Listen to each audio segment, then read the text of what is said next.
துணை அனைவருக்கும் இனிய வணக்கம். ஆன்மீகம் ஷார்ட்ஸ் உங்களை அன்புடன் வரவேற்கிறது. பதிவு என்னவென்றால், சகல பிரச்சனைகளும் நீக்கும் கொங்குராய குறிச்சி சட்டநாதர் கோவிலை பற்றி சிறப்புகள். அஷ்ட பைரவர் தனி சன்னதியில் அமர்ந்து அருள் பாலிக்கிறார். நிலுவையில் உள்ள வழக்குகள் சாதகமாக முடியும். கோவில் தோற்றம்: தூத்துக்குடி மாவட்டம் ஸ்ரீவைகுண்டம் அருகே உள்ள அழகிய தாமிரபரணி கரை கிராமம் கொங்கராயக்குறிச்சி. இவ்வூரில் உள்ள சட்டநாதர் ஆலயம் மிகவும் சிறப்பு வாய்ந்தது. இங்கு வாழ்ந்த கொங்கு ராயர் எனும் மன்னரால் பழமையான இவ்வாலயம் விஸ்தரிக்கப்பட்டுள்ளது. எனவே தான் இவ்வூர் கொங்கராயக்குறிச்சி என்று அழைக்கப்படுகிறது. இவ்வூர் பற்றி புராணங்களும் சிறப்பாக சொல்லப்பட்டு உள்ளது. தூத்துக்குடி மாவட்டத்தில் நவலிங்கபுரம் என்பது மிகவும் விசேஷமானது.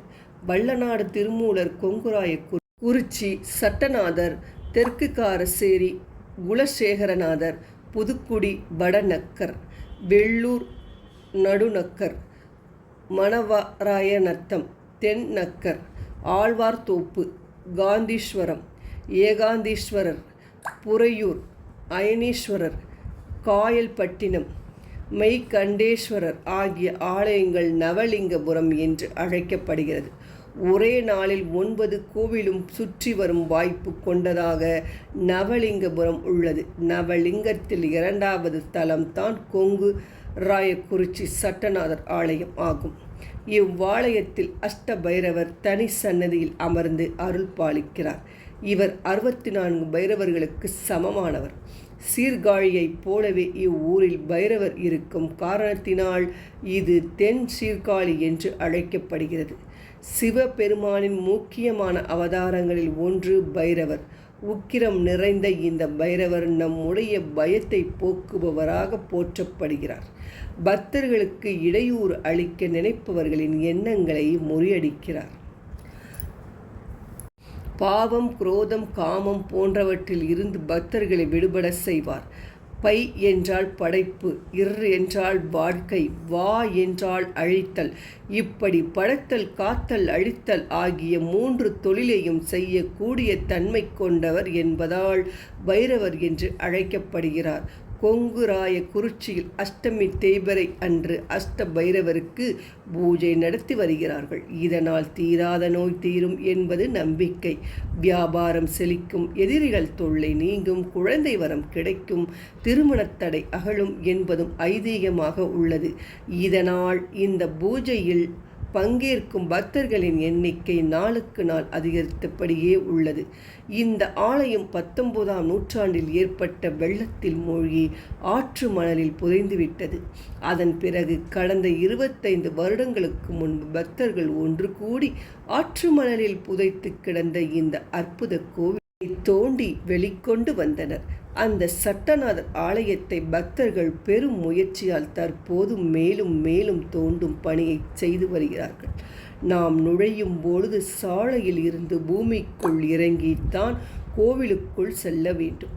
அதற்கும் தற்போது படிக்கட்டுகள் பக்தர்கள் வசதியாக இறங்க வழிவகை செய்கிறார்கள். முதலில் கொடிமரம் மற்றும் நந்தியை தாண்டி கோவிலுக்குள் நுழைகிறோம். வலதுபுறம் பைரவர் சட்டநாதராக தனி சன்னதியில் காட்சி தருகிறார். கோவிலை சுற்றி வருகிறோம். கோவிலுக்கு இடதுபுறம் கன்னி விநாயகர், தட்சிணாமூர்த்தி, வள்ளி தெய்வானையுடன் முருகன், சண்டிகேஸ்வரர், சனீஸ்வரர் ஆகியோர் வீற்றிருந்து அருள் பாலிக்கிறார்கள். கோவிலுக்குள் நுழைந்தால் தெற்கு நோக்கி பொன்னுறுதி அம்மாள் தேடி வருபவர்களுக்கு உறுதியாக பொன்னும் பொருளும் அள்ளித்தருவேன் என கருணை முகத்தோடு காட்சியளிக்கிறார். கிழக்கு நோக்கி வீரபாண்டீஸ்வரர் என்ற பெயருடன் சிவலிங்க வடிவில் ஈசன் காட்சி தருகிறார். இந்த கோவிலில் தேய்பிறை அஷ்டமி பூஜையும் தமிழ் மாதம் கடைசி வெள்ளிக்கிழமை தோறும் விளக்கு பூஜையும் மிக சிறப்பாக நடைபெறுகிறது. மேலும் பிரதோஷம், மகா சிவராத்திரி, மாத சிவராத்திரி, சோமவாரம், திருக்கார்த்திகை, ஐப்பசி, திருமணம், திருவாதிரை பூஜைகளும் விமர்சையாக நடத்தப்படுகின்றன. ஞாயிற்றுக்கிழமை ராகுகால பூஜை இந்த கோவிலில் மிக சிறப்பாக நடைபெறும். இவ்வாலயம் வந்து வழிபட்டால் திருமண தடை நீங்கும், பிள்ளை சூனிய பிரச்சனை அகலும், தொழில் போட்டியில் வெற்றி பெறலாம்.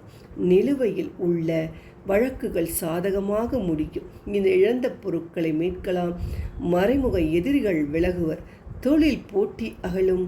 வாகனங்களில் செல்லும் போது ஏற்படும் இடர்பாடுகள் நீங்கும் என்கிறார்கள்.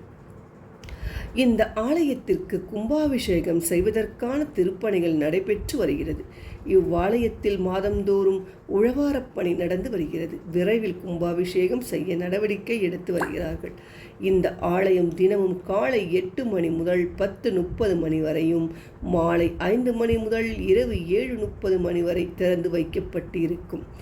அமைவிடம் நெல்லையில் இருந்து திருச்செந்தூர் மெயின் ரோட்டில் 20 கிலோமீட்டர் தொலைவில் உள்ளது. கருங்குளம். இங்கு இறங்கி ஆற்றுப்பாலத்தை தாண்டினால் அங்கிருந்து 2 கிலோமீட்டர் தூரத்தில் கொங்குராயக்குறிச்சி சட்டநாதர் ஆலயத்தை அடையலாம். ஆட்டோ வசதிகளும் உண்டு என்று சொல்லிக்கொண்டு இந்த பதிவை நிறைவு செய்து கொள்வோம். நன்றி, வணக்கம்.